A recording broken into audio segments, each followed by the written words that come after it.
Най-рисковият етаж, на който може да притежава жилище. Повечето хора си мислят, че това е или много нисък етаж, или последния етаж.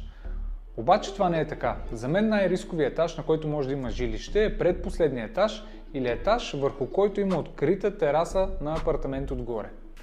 Причината е следната. Ако си на последния етаж и ти протече покрива, можеш да се качиш и сам да си го оправиш. Ако си на партера и се притесняваш от сигурността, можеш да сложиш камери, сот, да сложиш решетки, каквото пожелаеш. Да си на предпоследен етаж или на етаж, над който има открита тераса, крие много рискове.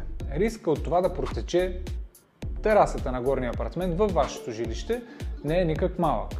Обаче какво се случва тогава? Тогава трябва собственика на горното жилище на добра воля и с ваше настояване да си отстрани тече от терасата, така че да не се наводнява вашия апартамент.